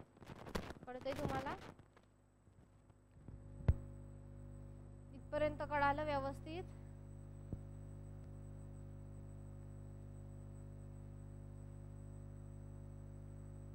अशा प्रकारे आपल्याला ह्या गोष्टी दिसून येतात. ठीक आहे.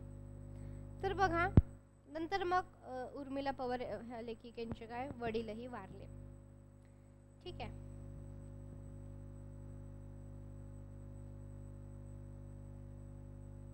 बाबांच्या इंग्लंडला जाण्याचा बेत रद्द करण्यासाठी आजोबांनी जिच्या अस्तित्वाचं कारण पुढे रेटलं ती बाबांची बायको पुढे सध्या तापसरीनं आजारी पडली. तिच्या तोंडाची चव अन्नावरची वासना उडून तिने अंथरून धरलं आणि ती उठलीच नाही. पाठोपाठ माझे चुलते हृदयविकाराने गेले. आजोबाही त्या धक्क्याने वारले.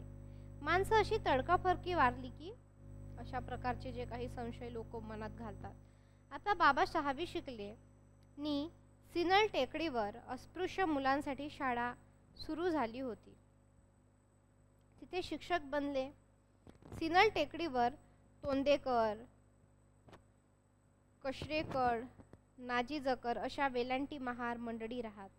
तिथे बायका छिनाल आहे म्हणून त्या टेकडीला सिनल हे नाव पडलं असा एक समज होता. पण प्रत्यक्षात इंग्रजीतल्या सिग्नल ह्या शब्दाचा सिनल हा अपभ्रंश होता. अरबी समुद्रातून जाणाऱ्या येणाऱ्या बोटींनी जहाजांनी त्या टेकडीवरून जे काही आहे उंच काठीवरून निशाण फडकावून सिग्नल दिला जाईल म्हणून ती सिग्नल टेकडी होती. धर्मांतर होऊन आलेली बौद्ध झाल्यानंतर त्या वाडीतली तिथल्या लोकांनी आंबेडकर वाडी हे नाव नंतर दिलं.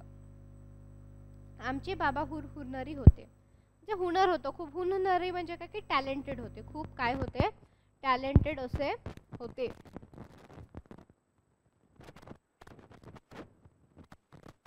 ठीक आहे. तर शाळेत शिकत आणि पुढे शिकवत असतानाही ते गाडी तरावर सावरकर पुतळ्याजवळ असलेल्या रंगोबा लांजेकर यांच्या कापडाच्या दुकानात दिवसातून काही तास कसलंही काम करत. लांजेकर आंब्याचे मोठे व्यापारी होते. ते आमच्या गावातली आणि आमचीही आंब्याची कलमं मोहरीवर घेत आणि त्याच्यामुळं काय झाली की त्यांची आणि बाबाची जी काही आहे ओळख झाली.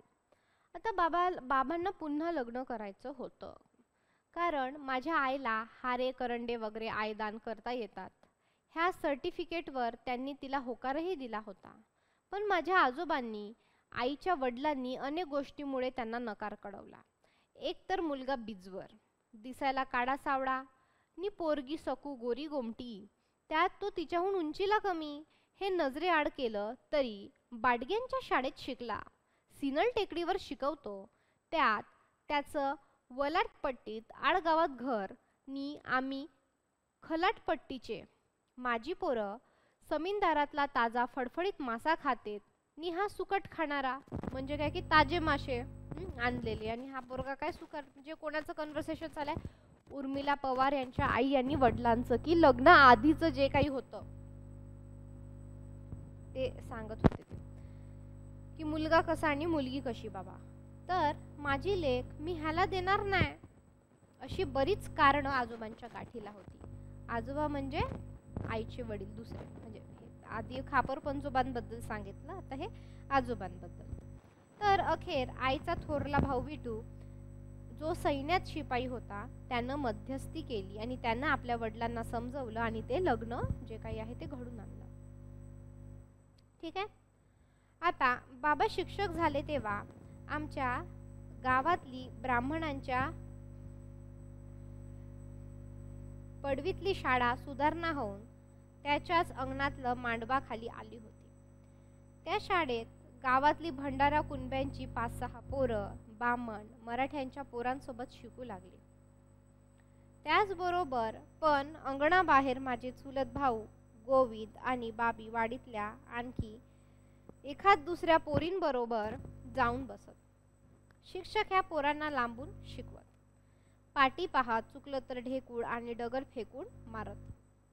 त्यामुळे शिक्षणात गोडी न वाटून आमचा भाऊ दांड्या मारतात बाबा बदली होऊन कुठल्या कुठं गावच्या शाळेवर असत.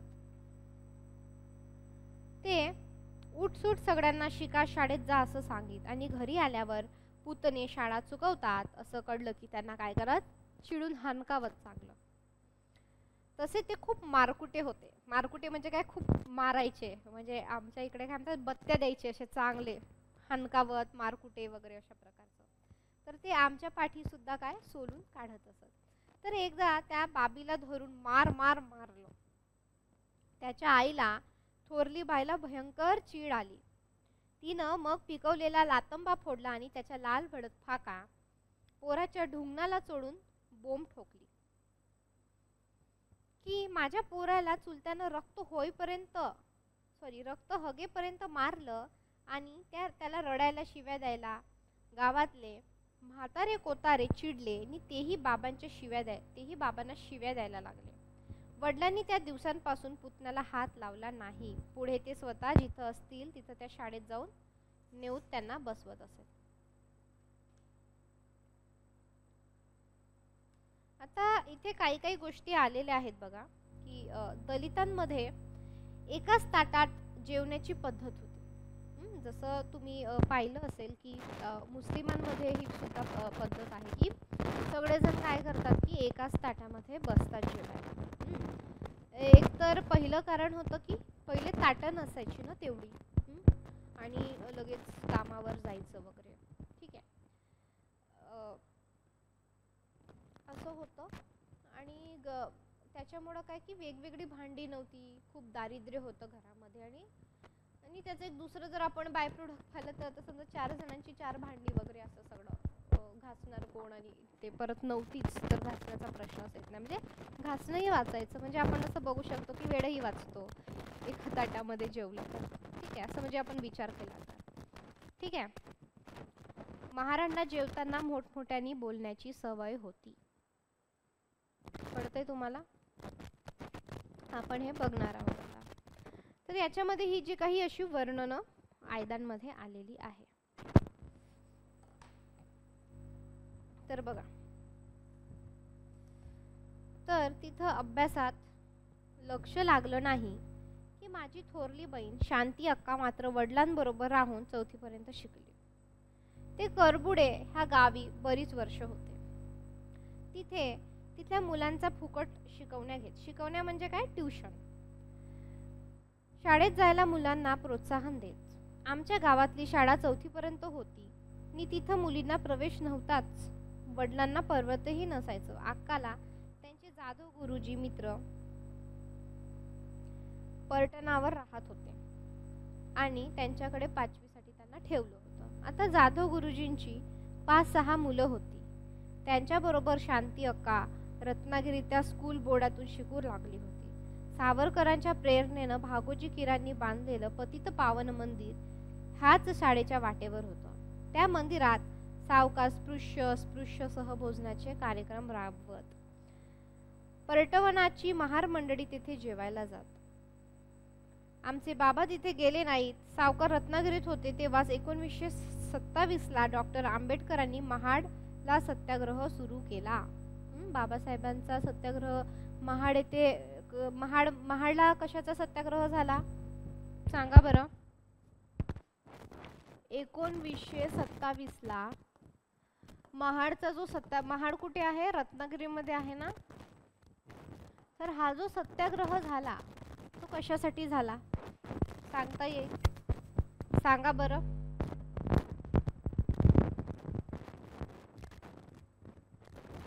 महाड येथे झालेला सत्याग्रह कशासाठी होता सांगायचे पटकन.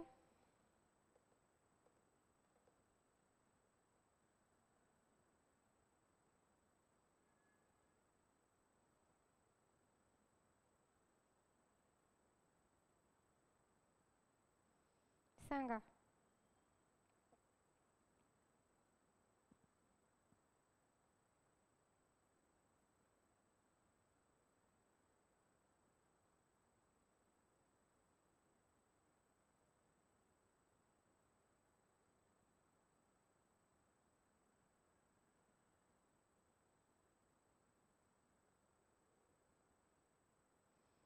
सांगा.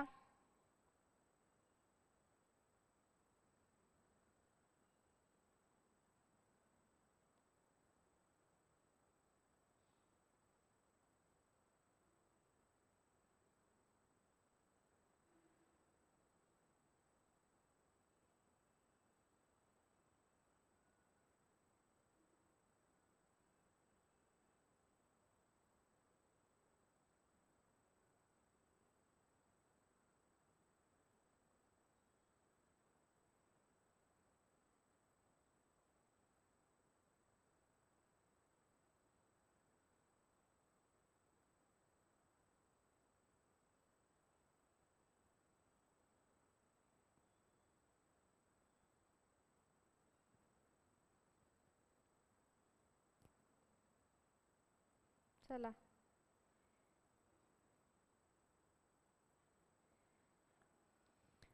कशासाठी झाला महाडेतला जो काही सत्याग्रह होता तो कशासाठी झाला?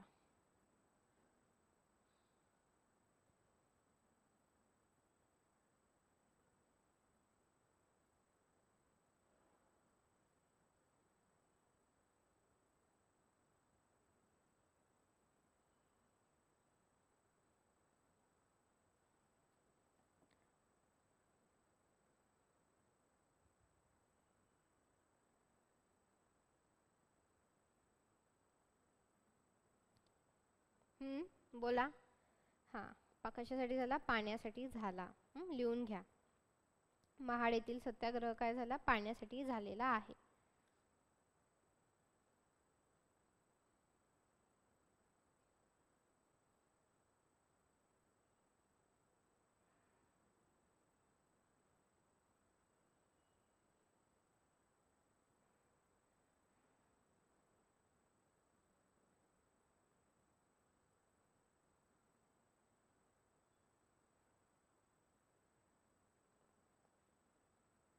हम्म.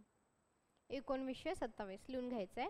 1927ला 1927ला डॉक्टर बाबासाहेब आंबेडकर यांनी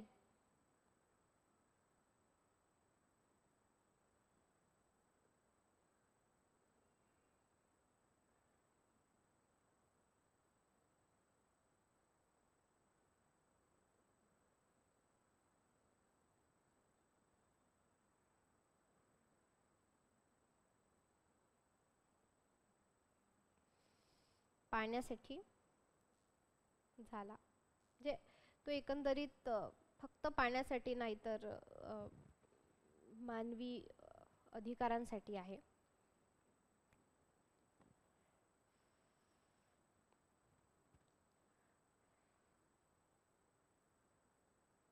ठीक आहे. तर बघा नंतर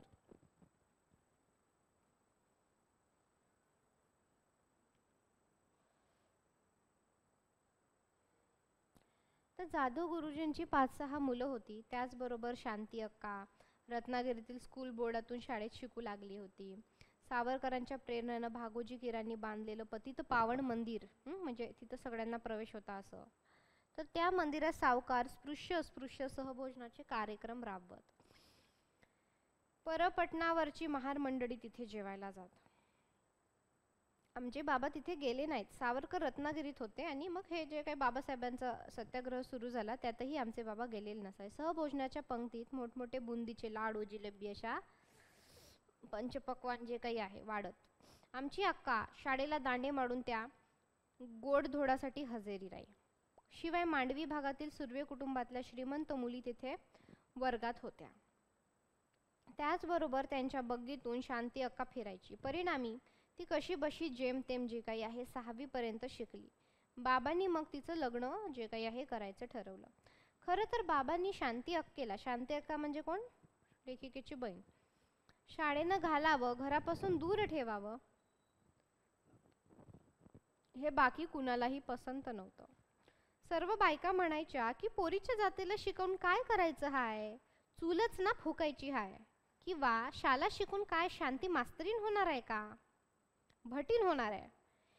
गावात नडाचं घर असलेले आणि भटगिरी करणारे मास्तर आपल्या पोरीचं लग्न करणार म्हटल्यावर शांतीला अनेक गावावरून अनेक स्थळं आली. तेव्हा मुंबईचं स्थळ म्हणजे फॉरेनचं स्थळ असल्याचं लोकांना वाटायचं. एकदा माझ्या चुलतीला माहेरची नात्यातली वेलुंड गावातील एक बाई आपल्या मुंबईवाल्या पुतणेला घेऊन शांती अक्काला बघायला गेली. त्याची पहिली बायको वारली होती. दुसरी करायची होती. तो मुंबईत झाडू खात्यात कामाला होता. अंगानं थोराड, रंगानं काळा, पान खाऊन लाल झालेला, तोंडात तांबसर डोळे असा माणूस व्यवस्थित लेंगा सदरा घालून आला होता आणि त्याच्या दोन्ही हाताच्या बोटाला सोन्याच्या 4-5 काय होत्या अंगठ्या होत्या. तो त्या दाखवत केसांवर हात फिरवित होता.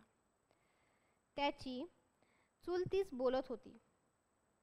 पुतण्याच्या मुंबईतल्या नोकरीचं, गावातल्या शेतीचं, घराचं तोंडफाळ कौतुक सांगत होती.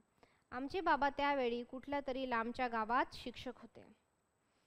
आमच्या चुलतीवर त्या माणसाच्या सोन्याच्या अंगठ्याची भुरळ पडली, पण आईला त्याचा रंग, तव्याची घस वाटला.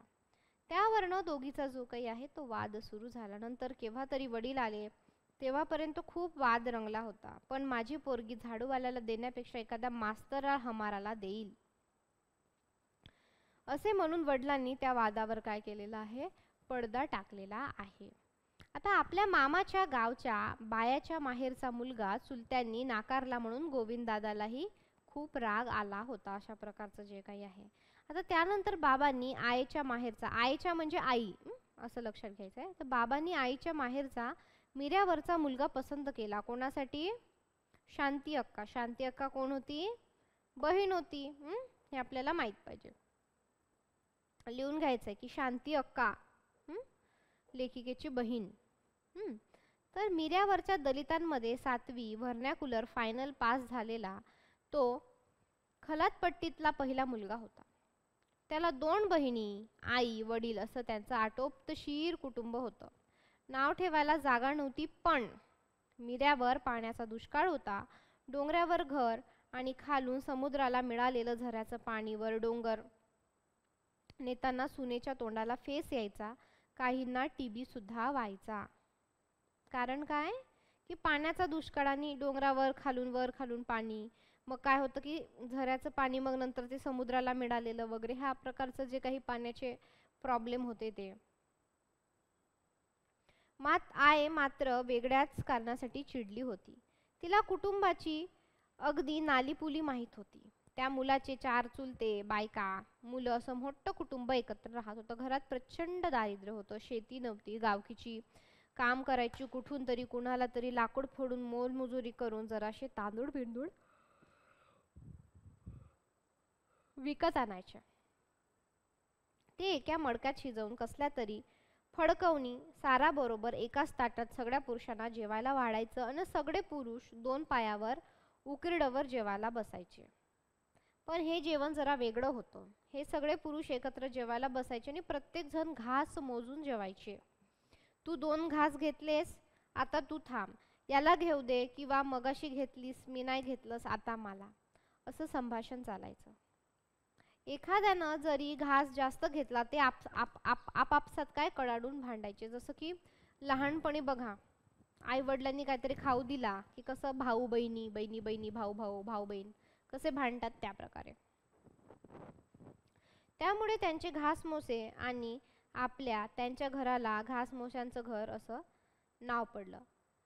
तर महाराणा जेवताना मोठमोठ्याने बोलायची सवय होती. त्यामुळं कोण रे भांडतात, नाही ते जेवताय असं म्हण होती. म्हणजे इतक्या जोऱ्याने बोलायचे. म्हणजे काही लोकांची अशी गोष्ट हे असते बघा, सवय की ते काय करतात, असं खूप त्यांचा आवाजच मोठा असतो किंवा ते खूप मोठमोठ्याने बोलतात. मग लोकांना काय वाटतं की ते भांडताय. मग असं विचारलं जातं की काय तिथे भांडण चालू आहे की काय. नाही ते भांडत नाहीत, ते बोलत आहेत. तर अशा प्रकारे जे काही आहे. तर इसबा त्या घासमोजांच्या घरात माझी पोर द्यायची नाही. यावर बाबा म्हणाले, शेणातला किडा शेणातच राहणार नाही का, लक्षात ठेव. अगं अक्काला बघायला धर्माजी मास्तर आले. बरोबर कुणीतरी मित्र होता. मास्तरांच्या मनगटात घड्याळ होती. दोघं जण सारखं ते बघत. वेळ किती झाला हे सांगताना की आपलं घड्याळ मुद्दामून दाखवताना सेकंद काटा, मिनिट काटा असं काहीतरी बोलत. ते ऐकून गोविंददादांना भयंकर चीड येत होती. अक्काचं लग्न होऊन ती सासरी गेली, पण जेव्हा जेव्हा ती माहेरी यायची, माझे मोठे 2 भाऊ तिला विचारायचं, खरंच काय ग, तुम्ही घास मोजून खाता? घास जे काही आहे जेवणाचे ते तुम्ही खरंच मोजून खाता का? ह्यावर अक्का चिडायची. पण तेव्हाच आपले चुलत दीर भाकरीचे तुकडे घराच्या अंड्यावर वाशावर कसे ठेवतात आणि एकमेकांशी परस्परांशी तुकडे चोरून खाल्ले की कसे भांडतात ते खुदुखुदू हसायचे. तिच्यावर गोविंददादाचा राग होताच. तिनं आपल्या आजोळचा मुंबईवाला नवरा केला नाही म्हणून सेकंद काटा, मिनिट काटा असं वारंवार म्हणून नकला करून दादा अक्काला रडवायचा. बाबांची इच्छा मुलींनी नोकरी करावी, स्वतःच्या पायावर उभं राहावं अशी होती. त्याप्रमाणे अक्काने नोकरीचे प्रयत्न केले. तिला मेंटल हॉस्पिटलमध्ये नोकरी मिळाली. तिथल्या नोकरांसाठी हॉस्पिटलचा प्रशस्त दगडी उंच आवाराला लागून बाहेर अंगाला क्वार्टर्स होत्या. त्यात भंगी लोकांसाठी 7-8 खोल्यांची वेगळी चाळ होती. त्या चाळीत अक्काला राहायला जागा मिळाली. अक्काचा नवरा चिपळूणला शिक्षक होता, त्यामुळे अक्काबरोबर तिचे सासू सासरे येऊन राहतील असे बाबांना वाटलं होतं. अक्काचे सासरे गावकीचे काम करत, त्यांना ती कामं सोडता येत नव्हती. अक्काच्या नंदीचीही लग्न झाली. मिऱ्या ते रत्नागिरी असा चालत प्रवास करणं कठीण होतं. त्यामुळे अक्काला नोकरी सोडायच्या, अक्का जी काही आहे म्हणजे त्यांची बहीण, ती काय होती, नोकरी सोडण्याच्या विचारात होती. मग बाबांनी आपलं बिऱ्हाड तिच्या एवढ्याच्या खोलीत आणून टाकलं आणि तिची नोकरी टिकवली. माझ्या 2 भावांना काय, त्यांचं नाव अच्युत कृष्ण. तर हे बघा, हे पात्र थोडे आपल्याला लक्षात ठेवायची गरज आहे.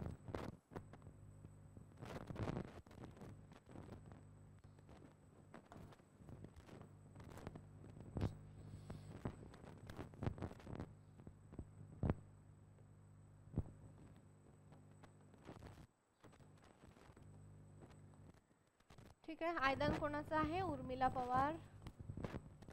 उर्मिला पवार, त्यांची बहिणीचं नाव. आपल्याला जे आतापर्यंत माहिती मिळाली त्यानुसार, नंतर तुम्ही वाचत जाल तसं तुम्ही ऍड करत जाल. भाऊचे नाव हे माहिती पाहिजे, पात्र एक प्रकारचे आपल्याला. नाव काय होतं त्यांच्या बहिणीचं? सांगा बरं, काय नाव होतं बहिणीचं? चला सांगा.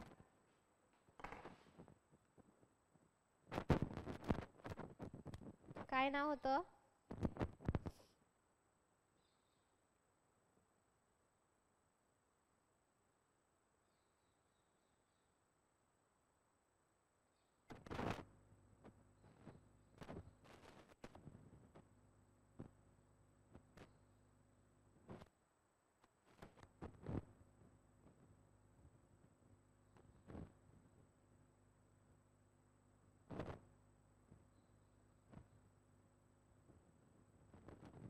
सांगा.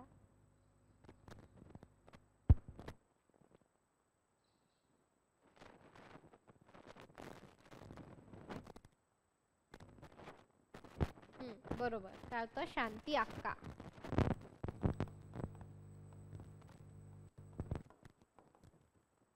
आणि भावांचं नाव काय होतं? काय नाव सांगितलं भावांचं?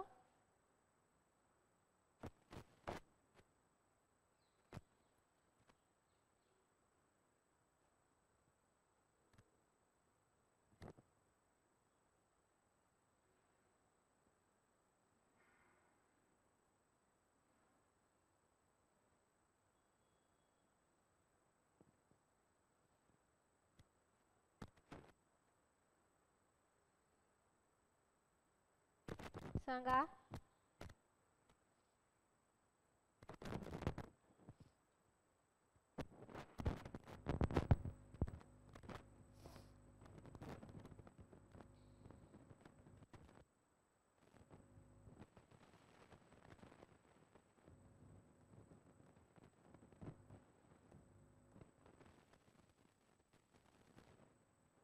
अर्जुन आणि कृष्णा. कृष्ण अर्जुन होतं का? नक्की का?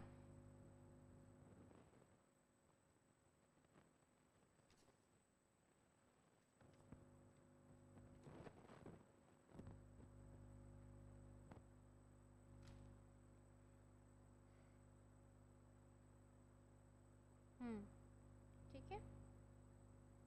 तर बघा आता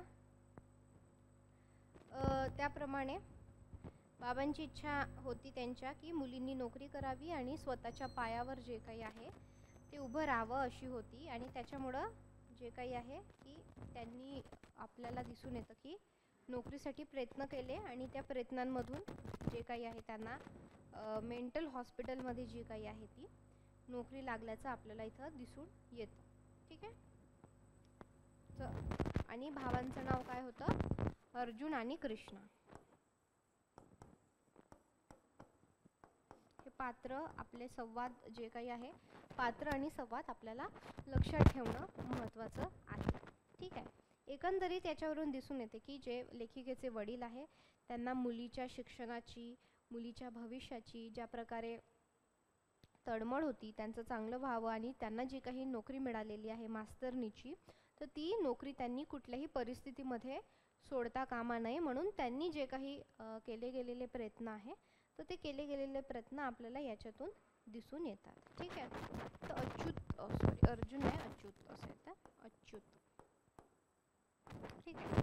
तर त्यांची काय होती भावंडे होती. ठीक आहे. आपल्याला हे नावं माहीत पाहिजे. आता अक्का परत एकदा नोकरी सोडायला निघाली म्हणजे असं दोनदा झालं त्यांच्या जीवनात परिस्थिती आली नोकरी सोडायची वेळ आली तेव्हा त्यांना जे काही आहे त्यांचे वडील बोलले नंतर रागवले असं सगळं नंतरच्या याच्यामध्ये आलेलं संभाषण जे काही आहे ते आपल्याला दिसून येतं. तर ठीक आहे. तर अशा प्रकारे बघा आयदान जे आहे तर आयदानाची सुरुवात अशा प्रकारे आहे. एकंदरीत गाव आणि तिथलं संभाषण आणि नंतर जे काही घडलं ठीक आहे. तर सगळ्यांनी वाचायला चालू करून याची नोट्स जे काही आहे ते काढायचं आहे. अधात मधात आपण याचं अशा प्रकारे घेत जाऊ म्हणजे स्टार्टिंग पॉईंट. ठीक आहे. तर आता आपली सभासदाची बखर जेव्हा मी जात चोरली होती आज्ञापत्रे आयदान. तर साहित्यकृतीमधल्या जवळपास 4 गोष्टी आपण हात लावलेला आहे. त्याच्यानंतरची साहित्यकृती आपण बघूयात. थांबूयात आपण इथेच. उद्या परवा भेटूयात. ठीक आहे.